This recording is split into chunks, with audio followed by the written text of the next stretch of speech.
उचारण करो सतनाम श्री वाहिगुरू। ਉਹਦੀ ਰਜਾ ਵਿੱਚ ਰਾਜੀ ਰਹਿੰਦੇ। ਕਿਸੇ ਕਵੀ ਨੇ ਲਿਖਿਆ, ਦੁੱਖ ਸੁੱਖ ਕੇ ਵਕਤ ਕੋ ਕਾਟ ਲੇਤ ਹੈ ਦੋਏ। ਦੋਵੇਂ ਕੱਟ ਲੈਂਦੇ, ਅਗਿਆਨੀ ਤੇ ਗਿਆਨੀ।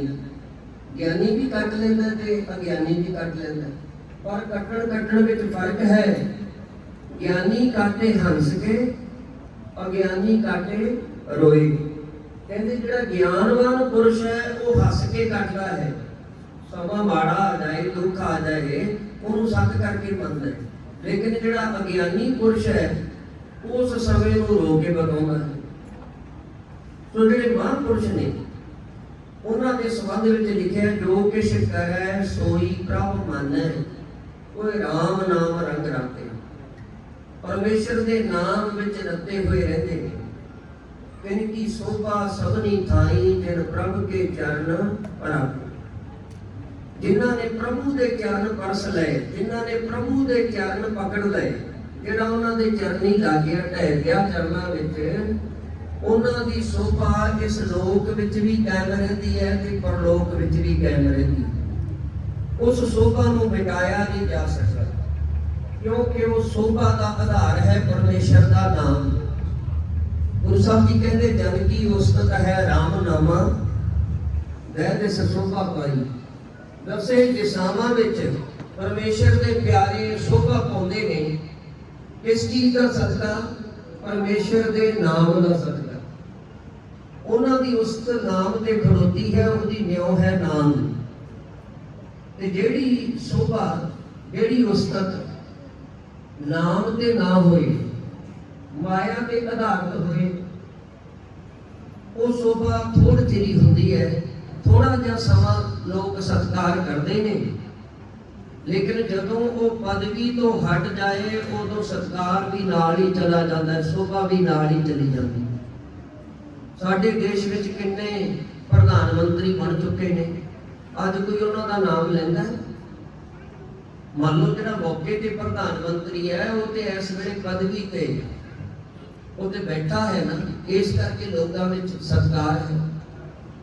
ਇਸੇ ਤਰ੍ਹਾਂ ਹੋਰ ਛੋਟੇ ਮੰਤਰੀ, ਸੰਸਾਰ ਦਾ ਰਾਜ ਭਾਗ ਜਿਹੜਾ ਹੈ ਉਹ 4 ਦਿਨਾਂ ਦੀ ਵਡਿਆਈ ਹੈ। ਗੁਰੂ ਸਾਹਿਬ ਜੀ ਕਹਿੰਦੇ, ਇਸ ਜਗ ਮੈਂ ਸੋਭਾ ਨਾਮ ਦੀ, ਵਿਣ ਨਾਮੈ ਸੋ ਬਿਨਾ ਹੋਏ। ਮਾਇਆ ਕੀ ਸੋਭਾ 4 ਦਿਹਾੜੇ, ਜਲਦੀ ਦਿਨ ਬਣਾ ਹੋਏ।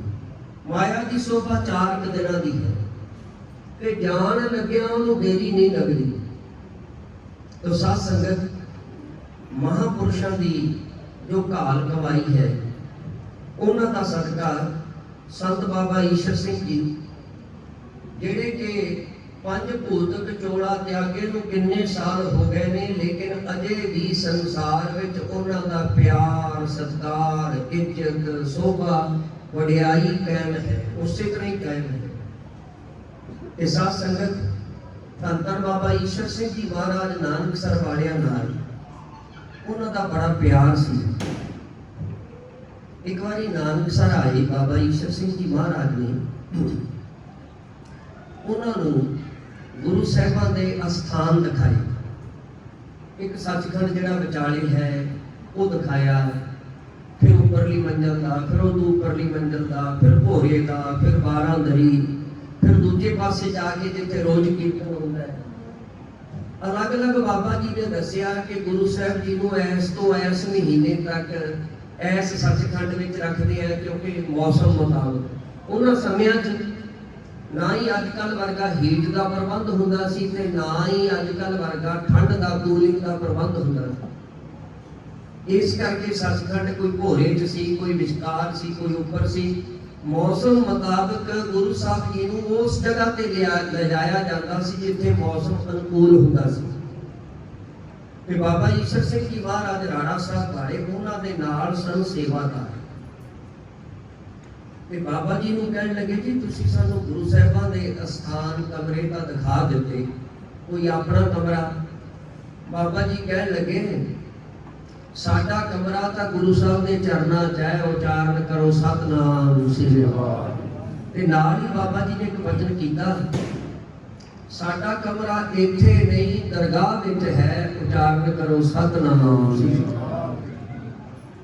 ਫਿਰ ਬਾਬਾ ਈਸ਼ਰ ਸਿੰਘ ਜੀ ਮਹਾਰਾਜ ਆਪਣੇ ਜਿਹੜੇ ਸੇਵਾਦਾਰ ਸਨ, ਰਾੜਾ ਸਾਹਿਬ ਵਾਲੇ ਮਹਾਂਪੁਰਸ਼, ਉਹਨਾਂ ਨੇ ਆਪਣੇ ਸੇਵਾਦਾਰਾਂ ਨੂੰ ਕਿਹਾ ਵੀ ਜੇ ਸਾਖਸ਼ਾਤ ਤੁਸੀਂ ਰੱਬ ਦੇ ਦਰਸ਼ਨ ਕਰਨੇ ਨੇ ਤਾਂ ਇਹਨਾਂ ਦੇ ਕਰ ਲਓ, ਉਚਾਰਨ ਕਰੋ ਸਤਨਾਮ ਸ੍ਰੀ।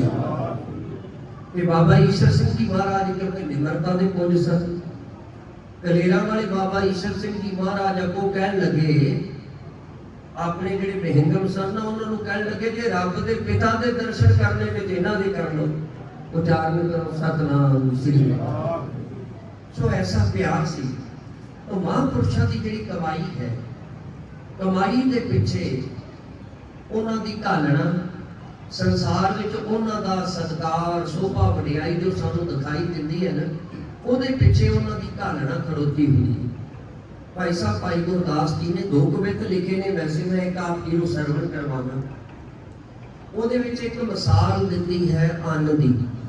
अन्न समझते हो जिहदे नाल प्रशादा बनदा, अनाज। कहते अन्न तो बिना संसार में किसी का नहीं सरदा। हर एक बंदा अपना पेट अन्न द्वारा भरता है। सारे संसार का आधार अन्न बन गया। किवें बन गया? क्योंकि अन्न जिहड़ा है ना वो बड़ी लंबी घालना घाल के फिर जाके प्रशादे की बुरगी बन के फिर किसी के मूँह में जाता है। पहला बड़ी लंबी घालना घालता है कि उस घालना का सदका सारा संसार अन्न के आसरे जिउंदा है। ये मिसाल भाई गुरदास जी ने दी। दूजी मिसाल उन्होंने दी कपड़े की। कहते हर एक बंदा कपड़ा पाउंदा है। सर्दी तो गर्मी तो बचण वास्ते कपड़ा चाहिए, अपने तन नूं कड्ढण वास्ते कपड़ा चाहिए। सारे संसार की पद ढकण की ताकत कपड़े विच आई है। भाई साहब जी कहते कि घालना वेखो, एवें नहीं संसार की पद ढकदा, पहला दी पिछे घालना है। तीजा प्रमाण भाई साहब जी ने दिता। भाई साहब जी कहते पानी है। पानी केवल इंसान की प्यास नहीं बुझाउंदा, पंछियों ते पशुओं की प्यास भी पानी बुझाउंदा है। लेकिन वो पानी के अंदर प्यास बुझाउण की समर्था ते ताकत जिहड़ी परमेश्वर ने रख दी, उसका कारण है कि पानी आपा गवा के सारे ही रंगां दे विच मिल जाता है, समा जाता है, अपना आपा गवा दिंदा है। ते साध संगत के 3 मिसालां ने, जिवें अन्न साडे शरीर की खुराक है, इसे तरह जिहड़े महापुरुष हुंदे ने ना उन्हां पासों सानूं रूह की खुराक मिलती है। जिवें कपड़ा पग ढकदा है, इवें महापुरुष भी पड़दा गजदे ने, वो भी पग ढकदे ने। पग ढकण की ताकत तां उन्हां विच आउंदी है क्योंकि पिछे उन्हां दी घाल कमाई खड़ोती हुंदी है।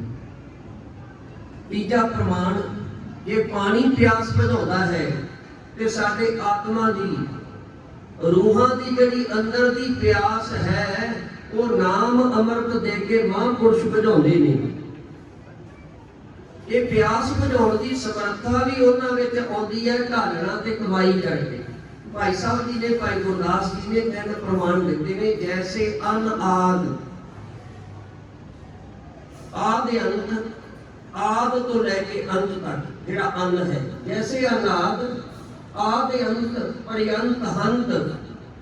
कहते आद तो लैके अंत तक समझो दी हत्या ही की जाती है। बेचारे नूं पहला तुसीं देखो किन्नी गर्मी सर्दी पाला कणक सहंदी है, फिर कणक नूं वढिया जाता है, फिर उहदे दाणे कढे जाते हैं, कढण तो बाद आटे नूं पीसिया जाता है, अपना आप पिसवाउंदा है अन्न। फिर उस तों बाद जिहड़ा आटा बनदा है ਉਹਨੂੰ ਛਾਣ ਕੇ ਫਿਰ ਮੁੱਠੀਆਂ ਦੇ ਦੇ ਕੇ ਗੁੰਨਿਆ ਜਾਂਦਾ ਹੈ। ਉਹਨੂੰ ਗੁੰਨਣ ਤੋਂ ਬਾਅਦ ਫਿਰ ਉਹਨੂੰ ਵੇਲਿਆ ਜਾਂਦਾ ਹੈ। ਵੇਲਣ ਤੋਂ ਬਾਅਦ ਫਿਰ ਤੱਤੇ ਤਵੇ ਦੇ ਉੱਪਰ ਅੱਗ ਦੇ ਉੱਪਰ ਆਪਣਾ ਆਪ ਸਾੜਦਾ ਹੈ। ਸਾੜਨ ਤੋਂ ਬਾਅਦ ਇੰਨੀ ਲੰਬੀ ਘਾਲਣਾ ਤੋਂ ਬਾਅਦ ਜਾ ਕੇ ਸਾਡੀ ਭੁੱਖ ਜਿਹੜੀ ਤ੍ਰਿਪਤ ਕਰਦਾ ਹੈ। ਜੈਸੇ ਆਦ ਆਦਿ ਅੰਤ पर्यंत हंत, सकल संसार को आधार भयो ताही सै। ਤਾਂ ਹੀ ਸਾਰੇ ਸੰਸਾਰ ਦਾ ਆਧਾਰ ਬਣਿਆ। ਭਾਈ ਸਾਹਿਬ ਜੀ ਕਹਿੰਦੇ ਜੈਸੇ ਤੋਂ ਕਪਾਸ, ਕਪਾਹ ਜਿਹੜੀ ਆ ਉਹਦੇ ਤੋਂ ਕਾਟਨ ਤੋਂ ਹੀ ਕੱਪੜਾ ਬਣਦਾ ਹੈ। ਜੈਸੇ ਤੋਂ ਕਪਾਸ ਤਰਾਸ ਦੇਤ, ਉਹਨੂੰ ਜਦੋਂ ਦੁਖੀ ਕੀਤਾ ਜਾਂਦਾ ਹੈ। ਕਪਾਹ ਜਿਹੜੀ ਹੈ, ਪਹਿਲਾਂ ਦੇਖੋ ਬੂਟਾ ਜਿਹੜਾ ਗਰਮੀ ਸਰਦੀ ਪਾਲਾ ਸਹਾਰਦਾ ਹੈ, ਫਿਰ ਉਹਨੂੰ ਚੁਣਿਆ ਜਾਂਦਾ ਹੈ, ਚੁਣਨ ਤੋਂ ਬਾਅਦ ਵੇਲਿਆ ਜਾਂਦਾ ਵੇਲਣੇ ਵਿੱਚ, ਫਿਰ ਵੇਲਣੇ ਤੋਂ ਬਾਅਦ ਫਿਰ ਉਹਨੂੰ ਪਿੰਜਿਆ ਜਾਂਦਾ ਹੈ, ਪਿੰਜਣ ਤੋਂ ਬਾਅਦ ਉਹਦੀਆਂ ਪੂਣੀਆਂ ਬਣਦੀਆਂ ਨੇ, ਕੱਤਿਆ ਜਾਂਦਾ ਹੈ, ਕੱਤਣ ਤੋਂ ਬਾਅਦ ਸੂਤ ਬਣ ਕੇ ਤਾਣੀ ਤੇ ਚੜ ਕੇ ਦਾਣੇ ਪੇਟੇ ਦੇ ਰੂਪ ਵਿੱਚ ਫਿਰ ਜਾ ਕੇ ਕੱਪੜਾ ਬਣਦਾ। ਇੰਨੀ ਘਾਲਣਾ ਤੋਂ ਬਾਅਦ ਜਾ ਕੇ ਕੱਪੜਾ ਬਣ ਕੇ ਪੱਤ ਗੱਜਦਾ ਹੈ। ਭਾਈ ਸਾਹਿਬ ਜੀ ਕਹਿੰਦੇ ਜੈਸੇ ਤੋਂ ਕਪਾਸ ਤਰਾਸ ਦੇਤ ਨਾ ਉਸਾਸ ਕੱਢ ਹੈ, ਸਾਹ ਨਹੀਂ ਕੱਢਦੀ ਕਪਾਹ, ਕਹਿੰਦੇ ਉਹਨੂੰ ਜਿੰਨਾ ਮਰਜ਼ੀ ਕੱਢ ਕੀਤਾ ਜਾਏ। ਤਰਾਸ ਦੇਤ ਨਾ ਉਸਾਸ ਕੱਢ ਹੈ। ਫਿਰ ਕਹਿੰਦੇ ਜਗਤ ਕੀ ਓਟ ਪੈ ਅੰਬਰ ਦਿਵਾਹੀ ਸੈ, ਅੰਬਰ ਮੈਨੇ ਕੱਪੜਾ। ਫਿਰ ਭਾਈ ਸਾਹਿਬ ਜੀ ਨੇ ਤੀਜੀ ਮਿਸਾਲ ਦਿੱਤੀ, ਕਹਿੰਦੇ ਜੈਸੇ ਖੱਗ ਮੇਘ, ਜੈਸੇ ਆਪਾ ਕੋਏ ਜਲ ਮਿਲੈ ਸਭ ਵਰਣ ਮੈਂ। ਜਿਵੇਂ ਆਪਣਾ ਆਪਾ ਗਵਾ ਕੇ ਹਰ ਇੱਕ ਰੰਗ ਵਿੱਚ ਜਿਹੜੇ ਚ ਮਰਜ਼ੀ ਮਿਲਾ ਦਿਓ ਉਹੀ ਰੰਗ ਦਾ ਬਣ ਜਾਂਦਾ ਪਾਣੀ। ਭਾਵ ਆਪਣਾ ਆਪ ਬਿਲਕੁਲ ਗਵਾ ਦਿੰਦਾ ਹੈ। ਜਿਹੜੇ ਮਹਾਂਪੁਰਸ਼ ਨੇ ਨਾ ਉਹ ਵੀ ਆਪਣਾ ਆਪਾ ਗਵਾ ਦਿੰਦੇ ਨੇ। ਆਪ ਗਵਾਏ ਸੇਵਾ ਕਰੇ ਤਾਂ ਕਿ ਛੁਪਾਏ ਮਾਨ, ਨਾਨਕ ਜਿਸਨੂੰ ਲੱਗਾ ਤਿਸ ਮਿਲੇ। ਲੱਗਾ ਸੋ ਪ੍ਰਵਾਨ, ਜਿਹਨੂੰ ਲੱਗਿਆ ਹੋਇਆ ਜਿਹਦੇ ਨਾਲ, ਜਿਹੜੇ ਮਾਰਗ ਤੇ ਤੁਰਿਆ, ਜੇ ਉਹਨੂੰ ਮਿਲ ਪਵੇ ਤਾਂ ਉਹਦੇ ਨਾਲ ਲੱਗਿਆ ਹੋਇਆ ਪ੍ਰਵਾਨ ਹੁੰਦਾ ਹੈ। ਤਾਂ ਮੈਂ ਬੇਨਤੀ ਕਰ ਰਿਹਾ ਸੀ, ਜੈਸੇ ਆਪਾਂ ਖੋਏ ਜਲ ਮਿਲੇ ਸਭ ਵਰਣ ਹੈ। ਖੱਗ, ਖੱਗ ਮੇਰੇ ਪੰਛੀ, ਮ੍ਰਿਗ, ਮ੍ਰਿਗ ਮੇਰੇ ਪਸ਼ੂ, ਮਾਨਸ, ਮਾਨਸ ਮੇਰੇ ਮਨੁੱਖ। ਖੱਗ ਮ੍ਰਿਗ ਮਾਨਸ ਤ੍ਰਿਪਤ ਗਤ ਯਾਹੀ ਸੈ, ਕਹਿੰਦੇ ਸਾਰਿਆਂ ਦੀ ਤ੍ਰਿਪਤੀ ਕਰ ਦਿੰਦਾ, ਕਿਉਂਕਿ ਆਪਣਾ ਆਪ ਗਵਾ ਕੇ ਉਹਦੇ ਅੰਦਰ ਏਡੀ ਤਾਕਤ ਆ ਜਾਂਦੀ ਹੈ। ਸਾਧ ਸੰਗਤ ਅਖੀਰ ਤੇ ਕਹਿੰਦੇ ਤੈਸੇ ਮਨ ਸਾਧ ਸਾਧ ਸਾਧਨਾ ਕਹਿ ਸਾਧ ਭਏ। ਇਸੇ ਤਰ੍ਹਾਂ ਹੀ ਇਹਨਾਂ ਤਿੰਨਾਂ ਦੀ ਤਰ੍ਹਾਂ ਅੰਨ ਵਾਂਗੂ, ਪਾਣੀ ਵਾਂਗੂ, ਕੱਪੜੇ ਵਾਂਗੂ ਆਪਣੇ ਮਨ ਨੂੰ ਸਾਧ ਦਿਆ ਹੋਇਆ ਐਸੇ ਮਨ ਸਾਧ ਸਾਧ ਸਾਧਨਾ ਕਹਿ ਸਾਧ ਭਏ। ਸਕਲ ਸੰਸਾਰ ਕੋ ਉਧਾਰ ਅਵਗਾਹੀ ਸੈ। ਅਵਗਾਹੀ ਦਾ ਮਤਲਬ ਹੁੰਦਾ ਹੈ ਕਿ ਜਿਹੜੇ ਮਹਾਂਪੁਰਸ਼ ਸੰਤ ਨੇ, ਵਿਦਵਾਨ ਨੇ, ਉਹਨਾਂ ਨੇ ਨਿਰਣਾ ਕੀਤਾ ਹੈ ਕਿ ਸਾਰੇ ਸੰਸਾਰ ਦਾ ਉਧਾਰ ਮਹਾਂਪੁਰਸ਼ਾਂ ਦੀ ਅਗਵਾਈ ਵਿੱਚ ਹੁੰਦਾ ਹੈ। ਉਚਾਰਨ ਕਰੋ ਸਤਿਨਾਮ ਸ੍ਰੀ ਵਾਹਿਗੁਰੂ। ਧੰਨ ਧੰਨ ਬਾਬਾ ਈਸ਼ਰ ਸਿੰਘ ਜੀ ਮਹਾਰਾਜ ਰਾਣਾ ਸਾਹਿਬ ਵਾਲੇ, ਉਹਨਾਂ ਦੇ ਜੀਵਨ ਨਾਲ ਸੰਬੰਧਿਤ ਇੱਕ ਦੋ ਘਟਨਾਵਾਂ ਮੈਂ ਆਪ ਜੀ ਨੂੰ ਸੁਣਾਵਾਂ। ਕਿ ਜਦੋਂ ਇਹ ਸੰਤ ਬਾਬਾ ਅਤਰ ਸਿੰਘ ਜੀ ਮਹਾਰਾਜ ਰੇਰੂ ਸਾਹਿਬ ਵਾਲੇ, ਉਹਨਾਂ ਦੀ ਸੇਵਾ ਕੀਤੀ ਨਾ ਇਹਨਾਂ ਨੇ, ਉਹਨਾਂ ਦੇ ਪਾਸ ਗਏ। ਉਹ ਰੇਰੂ ਸਾਹਿਬ ਵਾਲੇ ਮਹਾਂਪੁਰਸ਼ ਇਹਨਾਂ ਨੂੰ ਬੁੱਧੀ ਵਰਦਾਨ ਲੈ ਕੇ ਬਾਬਾ ਕਰਮ ਸਿੰਘ ਜੀ ਦੇ ਅਸਥਾਨ, ਉਹਨਾਂ ਤੋਂ ਚੱਲੀ ਹੋਈ ਸੰਪਰਦਾ ਹੈ, ਉੱਥੇ ਲੈ ਗਏ ਤੇ ਦੋ ਖੱਪਣੀਆਂ ਮੰਗਾਈਆਂ। ਸਾਧੂ ਪਹਿਨਦੇ ਨੇ ਨਾ ਖੱਪਣੀ ਜਾਂ ਖੱਪਣੀ ਕਹਿ ਦਿੰਦੇ, ਉਹ ਦੋ ਮੰਗਵਾਈਆਂ ਤੇ ਅਰਦਾਸ ਕੀਤੀ ਉਹਨਾਂ ਨੇ ਕਿ ਮਹਾਰਾਜ ਈਸ਼ਰ ਸਿੰਘ ਨੂੰ ਅੱਜ ਸਾਧੂ ਬਣਾਉਣ ਲੱਗੇ ਹਾਂ, ਇਹਦੀ ਬਾਂਹ ਫੜ ਕੇ ਰੱਖਣੀ, ਇਹਦੇ ਸਿਰ ਤੇ ਹੱਥ ਰੱਖਣਾ। ਉਹਨਾਂ ਨੇ ਉੱਥੇ ਖੱਪਣੀ ਪਵਾ ਦਿੱਤੀ ਅਰਦਾਸ ਕਰਕੇ, ਤੇ ਨਾਲ ਹੀ ਉਹਨਾਂ ਨੇ ਤਿੰਨ ਬਚਨ ਕਹੇ। ਸਾਰੀ ਜ਼ਿੰਦਗੀ ਮਹਾਂਪੁਰਸ਼ਾਂ ਨੇ ਉਹਨਾਂ ਤਿੰਨ ਬਚਨਾਂ ਨੂੰ ਦਬਾਇਆ। ਉਹ ਤਿੰਨ ਬਚਨ ਸਨ, ਸਭ ਤੋਂ ਪਹਿਲਾਂ ਕਿ ਆਤਮਾ ਦਾ ਅਭਿਆਸ ਕਰਨਾ, ਭਾਵ ਸਿਮਰਨ ਕਰਨਾ।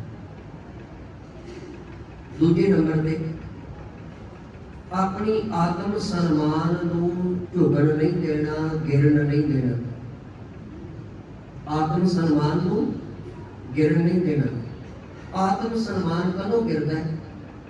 ਜਦੋਂ ਕੋਈ ਕਿਸੇ ਦੇ ਪਾਸੋਂ ਹੱਥ ਅੱਡ ਕੇ ਮੰਗਦਾ ਹੈ। ਮਹਾਂਪੁਰਸ਼ਾਂ ਨੇ ਹਦਾਇਤ ਕਰ ਦਿੱਤੀ ਕਿ ਨਹੀਂ, ਕਿਸੇ ਤੋਂ ਮੰਗਣਾ ਨਹੀਂ। ਸਾਧ ਸੰਗਤ ਕਹਿੰਦੇ ਇੱਕ ਵਾਰੀ ਇੰਗਲੈਂਡ ਗਏ ਮਹਾਂਪੁਰਸ਼, ਉੱਥੇ ਇਹਨਾਂ ਦੀ ਕੀਰਤਨ ਕੀਤਾ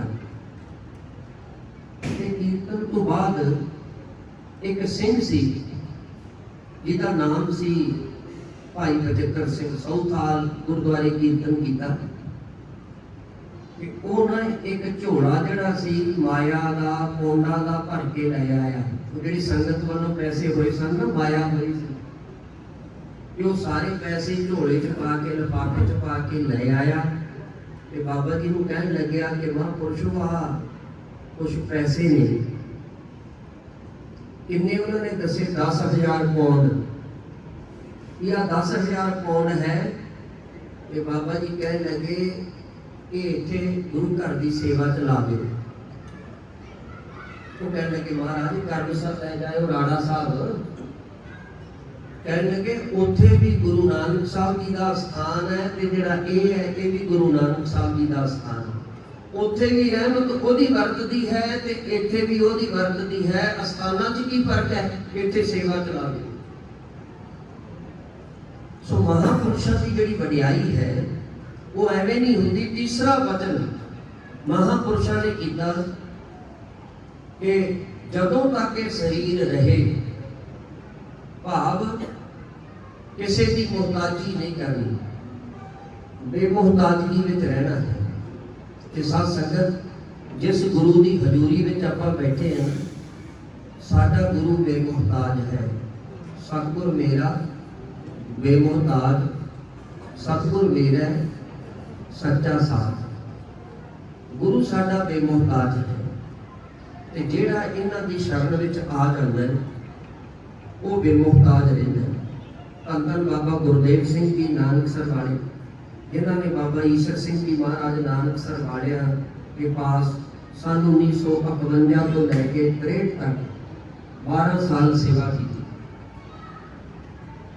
ਉਹਨਾਂ ਦੀ ਹਯਾਤੀ ਵਿੱਚ ਅੱਜ ਉਹਨਾਂ ਦੀ 87 ਸਾਲ ਅਵਸਥਾ ਹੋ ਗਈ ਹੈ, ਪਰ ਅਸੀਂ ਅੱਜ ਤੱਕ ਉਹਨਾਂ ਨੂੰ ਕਿਸੇ ਨੂੰ ਸਵਾਲ ਪਾਉਂਦਿਆਂ ਨਹੀਂ ਦੇਖਿਆ। ਉਚਾਰਨ ਕਰੋ ਸਤਿਨਾਮ ਸ੍ਰੀ ਅਕਾਲ। 17 ਅਸਥਾਨ, 9 ਇੱਧਰ ਇੰਡੀਆ ਵਿੱਚ, 8 ਬਾਹਰ ਅਮਰੀਕਾ, ਕੈਨੇਡਾ, ਇੰਗਲੈਂਡ ਵਗੈਰਾ ਕੀਨੀਆ, 17 ਅਸਥਾਨ ਕਾਇਮ ਕੀਤੇ ਨੇ। ਲੇਕਿਨ ਕਿਸੇ ਵੀ ਜਗ੍ਹਾ ਕਿਸੇ ਪਾਸੋਂ ਕੁਝ ਮੰਗਿਆ ਨਹੀਂ